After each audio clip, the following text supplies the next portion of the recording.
Well, ladies and gentlemen, boys and girls, tonight you are in for a treat. Welcome to, well, I think so. You might feel otherwise, but I'll leave that up to you. We are here on Wednesday having our continuing series through the book of Revelation. We'll be wrapping up chapter 12 tonight, last Wednesday in September, and be kicking off next Wednesday, October 1st, with our look at the new book, The Avatar by Jonathan Cahn, and Bible study to coincide with that, bringing us back to the Bible patterns playing out in modern times. And that brings us right up to May of 2025. So some current events bringing that up, and we'll get some spiritual biblical perspective on that.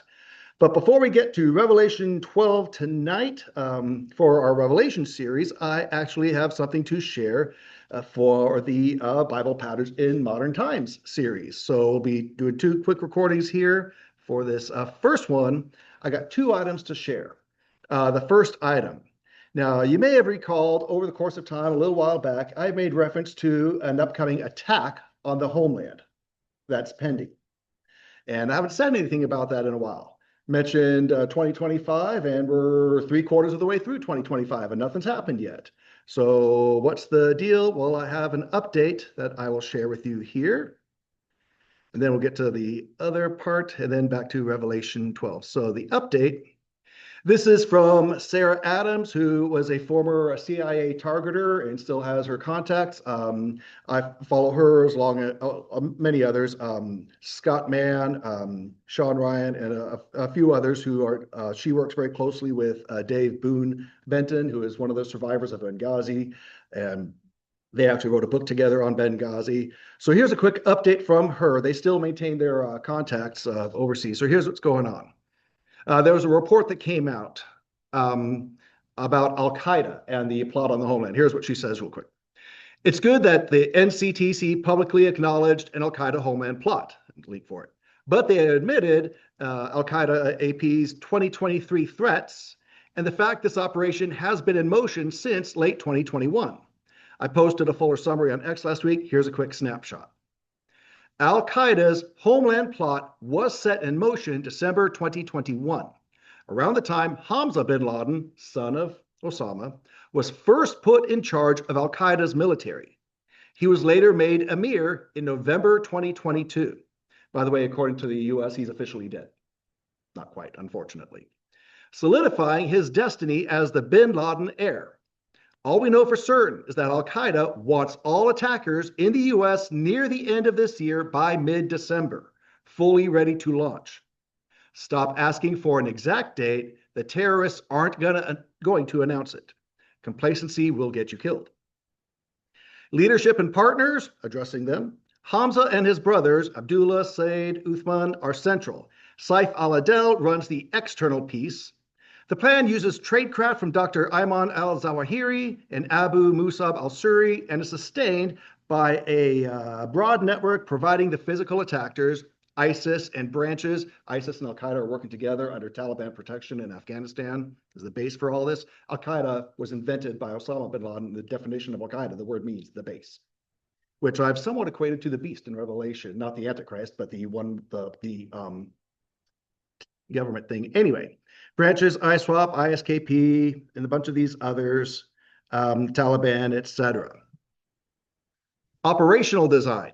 So here's how it looks to play out. 3 lead campaigns. 1, catastrophic suicide bombing, aviation, so airplane attacks, Bojinka echoes a prior attack, using an advanced version of the hidden bomb, aka underwear bomb. 2, a Mumbai-style hostage assault in Washington, D.C. And 3, mass casualty urban attacks where you live, work, and play, targeting churches, hospitals, malls, transit, and first responders, intended to terrorize veterans' hometowns. The assault teams, 5 to 10 people, will be mixed cross-group multinational cells. Jabbar from New Orleans was a member of one of these cells, not a lone wolf. Remember the New Year's Day attack in New Orleans, the guy with the truck? Well, let's go back to... Yeah. Nice thing about it all being here is it's all here. This guy where we had the Tesla bombing of that car blew up there outside the Trump Tower. Yeah, yeah. This is New Year's Day this year.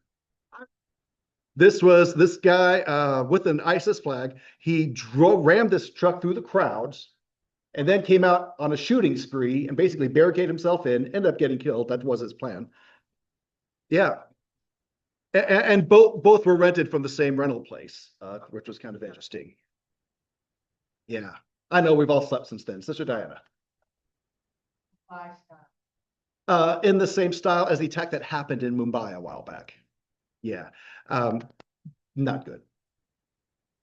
Yeah, so I'll pull up more information. I'll make a note to reference Mumbai in our as we continue in our Bible Patterns in Modern Times series. Make a note there, get more on that because it will play out. And remember, keep in mind, there's a spirit at work in all of this. It's not just the East versus West. It is Judeo-Christian God being attacked and the faith being attacked by everyone else. So with that, coming back to here. So the guy was a member of one of those cells. He was not a lone wolf. Bottom line, a war is coming to the U.S. homeland, whether you like it or not. A terrorist plot of this scale has never been set into motion here, with Al-Qaeda leading on one front and ISIS on another. The U.S. government's failed counterterrorism strategy is enabling and funding the plot.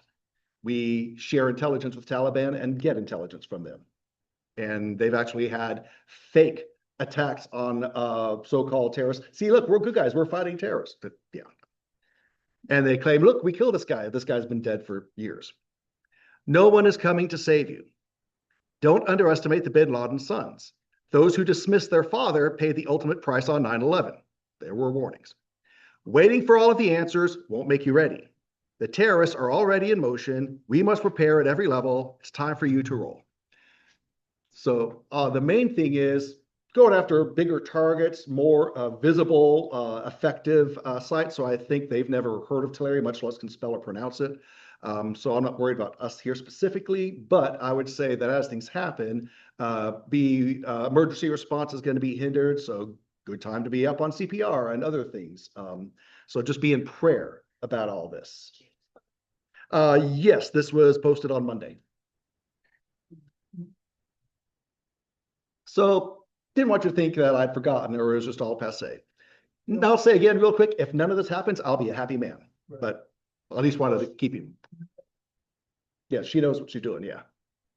Those who dismiss their father pay the ultimate price. Mm-hmm. Those people that were killed in 9/11 had nothing, they didn't dismiss the father, or they were just people. So she's kind of putting more into that than you're actually broadening it to more than she's intending. She's not referring to the innocent victims that you're talking about. There are others who were in the know who suffered loss in all this. There's a bigger picture here, but you're right. The innocent people who died in 9/11 had no idea about the warning signs from Osama bin Laden before. Yeah, you're absolutely right. But there is a difference. Yes. I think he's using more to no, those are separate facts. They don't contradict each other. No one's coming for you, you know. I mean, That's a fact because no one's expecting it. You can't respond to something you're not expecting. Right. One of the Charlie Kirk memorials would have that the amount of people there was 3 times. Mm-hmm. Or no, way more. If they wanted to do that. They already have their target selected. And that's not one of them. This has been planned for years before they even knew that Charlie Kirk was going to get killed, much less have a memorial. And there's also a very likely possibility of on the very same day, this is all going to be the same day, separate attacks also happening in 4 major cities in 4 different countries in Europe. So, yeah. That's on there. And she's been very vocal about this because she says no one will listen. Mm-hmm. So her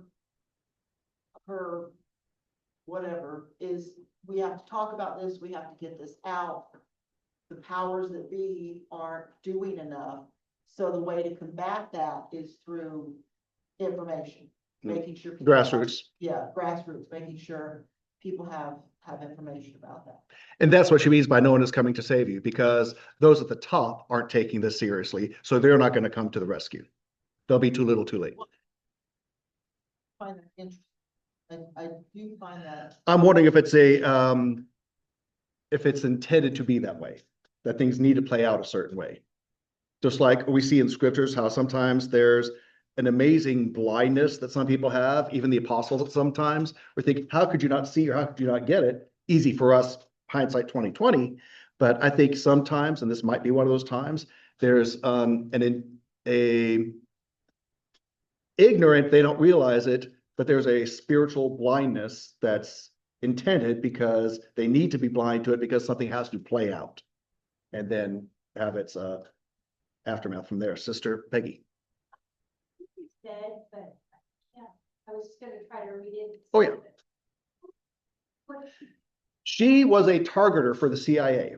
oh, I knew you said something in there. Yes.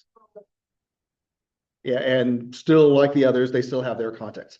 Basically, after the Afghanistan withdrawal, which we'll be talking about in the Avatar, when government bailed and failed, all of our interpreters, all of our liaisons, everyone we left behind there, these people who had worked there formerly, now technically civilians, they went in and maintained their networks and saved people and delivered people. And so there's a very close-knit relationship with those who've served and supported the good guys in Afghanistan. And that's why they're in tune and dialed in and have their thumb on the pulse of what's happening in Afghanistan that our government's being blind to.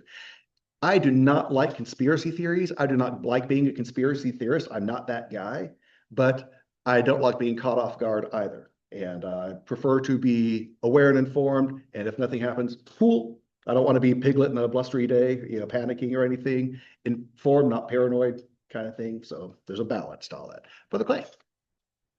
And, okay. I forget the bad guy's name, but when Trump was in there before and it's eliminated. Oh, ISIS. ISIS. Well, ISIS or Taliban or whomever. That was ISIS. They're The bad. answer, that was ISIS. And so if the uppity ups and the government know this, why don't you think they just don't go ahead and take his two sons out? Because one, they don't believe he's alive. Pardon? They don't believe he's alive. It was the Trump administration that reported in 2019 that Hamza bin Laden had been killed in a drone strike. No, he's the head of Al-Qaeda right now, and he's married into Taliban elite. So it's like the devil does his best work when no one believes he's real. Yeah. But that's what's been, like the leader, the guy that Osama bin Laden? came out in the helicopter. Oh, the SEAL Team 6 and Osama bin Laden? Are you referring to that? Osama bin Laden or whatever crazy guy over there, I'm talking about that Trump is and our military is just going in there and surgically took them out. Oh, Soleimani, there were a few. And then the next guy goes in there, he gets taken out there, wait a minute, I don't want the position. Right. You know what I mean? And That's not a job opening I'd want to fill. right. And that's why I'm, the year, like you say, the year is getting close to being ended, but somebody doesn't. Which is why the latest is Al-Qaeda wants all attackers in the US near the end of this year by mid-December, fully ready to launch. Stop asking for an exact date. The terrorists aren't going to announce it. Complacency will get you killed. That's right. A report on, I think it was Jerusalem Today, that site, or Israel Today, that, they have, I don't know who it was, the bad guys, they've actually issued a warning for, attacks against Christians and Jews, in America, but they said France too. Paris is one of the potential Yeah, targets. They reported this, they published it in some sort of a publication. And it was just like 2 or 3 days ago, saying to they'll kill everybody. Revelation 12. Yeah, thank you. Appreciate that. Revelation 12:17. So the dragon was enraged with the woman, went off to make war with the rest of her children who keep the commandments of God and hold to the testimony of Jesus, the Jews and the Christians.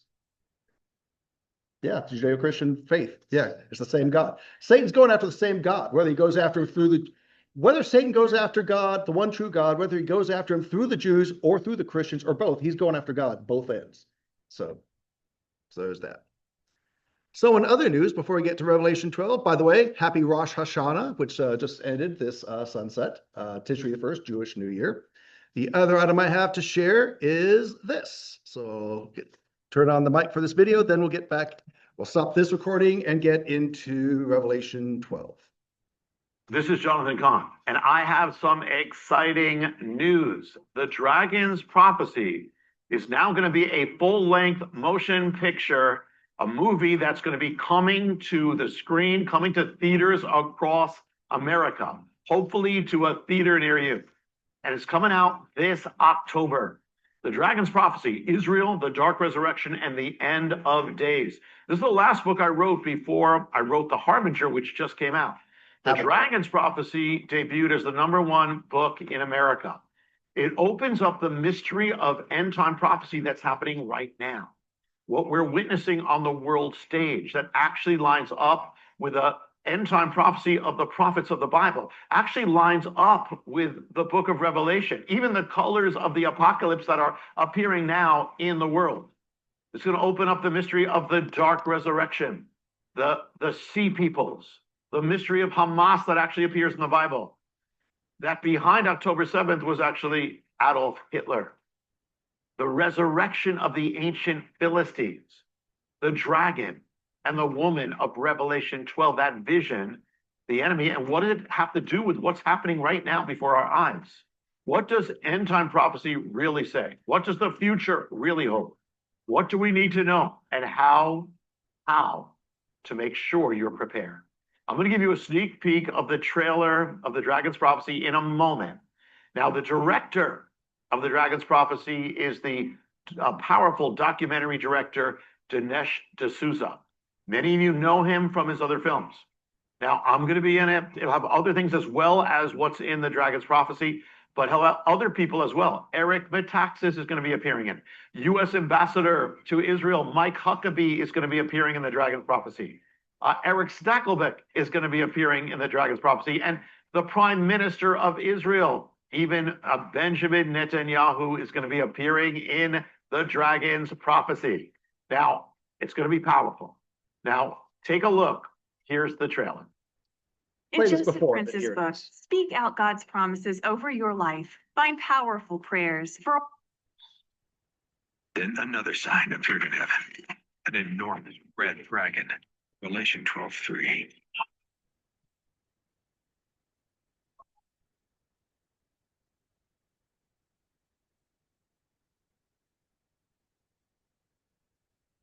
Once again, an armed attack in the Middle East, but this time it's different. October 7th was the Devil's Holiday. It's very hard to believe what happened, even though I was there and seeing with my own eyes and seeing them laughing and killing and having fun with it. Because if you don't open the door, they are going to kill you and they are going to kill me. So please open the door. So who are the Jews? Who are the Palestinians? And whose land is it really? Could the fate of the world, of humanity itself, be somehow tied to this place? The nation of Israel is a resurrected nation. So what if there was going to be a resurrection of another people, an enemy people of Israel? The Bible speaks about this whole war as a dragon representing the enemy, attacking a woman representing Israel. Civilian deaths on both sides represent victories on the part of the dragon. Hamas did everything within their ability to maximize the civilian casualty. We came back to a land that was largely barren and empty, and we brought it back to life, and we're going to keep it. The devil hates the Jewish people. because they represent the existence of God. Because without that Jewish foundation, there is no Christianity. If we're approaching the end of time, God will reveal himself more and more dramatically. Speak back through the stones. The story that Dave's been telling is that Israel is a colonial project. The problem with that is the city of David. We are an inconvenient truth. Are you aware of any significant archaeological finding that contradicts the Bible? No. God's word stands firm. The dragon will not prevail. Your message here is become a dragon slave. That's Based on Jonathan Cahn's #1 international bestseller, The Dragon's Prophecy. This film contains graphic violence on October 7th. In theaters only October 6th and October 8th. Streaming and DVD starting October 9th. The Dragon's Prophecy Film.com. Okay. So listen, it's going to be exciting. The Dragon's Prophecy is going to be in theaters on the 2 days surrounding the anniversary of October 7th. It's going to be in theaters on October 6th and October 8th. October 6th and October 8th. You can go with your family. You can bring your Bible study, tell your pastors, tell your congregation, you can bring them out as an event. But it's also going to be a powerful vessel, an instrument to deal with what's happening in our world right now, which is the rising of anti-Semitism, the rise of anti-Israel rage and hatred, which is all biblical and all linked to the end times. But how do you deal with it? And also, if you're dealing with people who've been confused by it or influenced by it, bring them out. It's going to be a powerful vessel for that. So use it and bring them out. Now, how do you get tickets? You can't just go to the theaters. I'm going to give you the site to get tickets in a second. Tickets are available starting around right now. And the day after the last showing in theaters, you'll be able to stream it. You'll be able to get the DVD on the same site. So for tickets or anything else, just go to thedragonsprophecyfilm.com. Easy to remember. I don't think there's any apostrophe. It's just thedragonsprophecyfilm.com. And again, tell your pastors, tell your congregations, pray that God will powerfully use it for such a time as this. Until next time, this is Jonathan Cahn saying, be strong in the Lord and in the power of his might. Shalom. Okay, so that is that.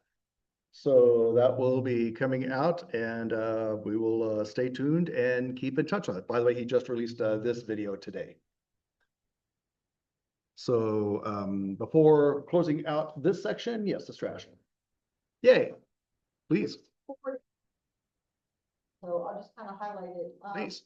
Terrorist threat from I think the Islamic State. They released a disturbing statement urging their followers to launch attacks against Christian Jews and their allies in the United States, Europe, and beyond. The call to violence comes at the same time as U.S. counterterrorism officials warned of a possible Al-Qaeda plot to strike various targets in the near future.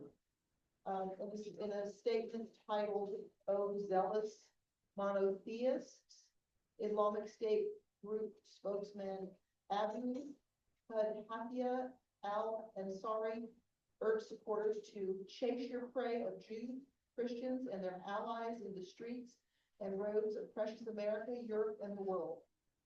The message went further, calling on radicalized individuals to break into their homes, kill them, and punish them by any means you can. Chilling text contains specific instructions for violence, to plan and diversify the operations, blow them up with explosive, burn with incendiary bombs, shoot with bullets, cut, slaughter with knives, run over and crush them with buses. The Islamic State framed the call as vengeance for what it described as the suffering of Muslims in Palestine, Iraq, Syria, and other conflict zones, citing Israel's ongoing military occupation in Gaza as the catalyst. This was 4 days ago, so I'm interested in talking about this now. Bless you. They are on the move. the UK Security Service are reporting that they are monitoring increasing extremist networks, particularly among online forums where the ISIS propaganda is circulating. And British officials have recently admitted that their country is not fully equipped to deal with the growing threat of terror or terrorist plots. They are too busy arresting Jews and trying to keep them out of the streets because, yeah, there was a Islamic event happening and there's video of the police telling the Jews to go away. And when the Jews weren't doing anything, they were being peaceful, but you're the problem, so go away. Yeah. So more on this as we go in the upcoming week. So just keep this in prayer. Know that this is not flesh and blood. This is spiritual, and there is an enemy to God, and he is going after those whom God loves. He loves everyone, but especially those who have made a claim to him, the Judeo-Christian faith, the Jews and the Christians. So keep all that in prayer. So we'll go ahead and stop this section of class for now. We'll stop that share. And we'll stop this recording for the Bible Patterns in Modern Times. We'll be picking up and getting into the Avatar next Wednesday. And now we'll go ahead and switch over to Revelation chapter 12.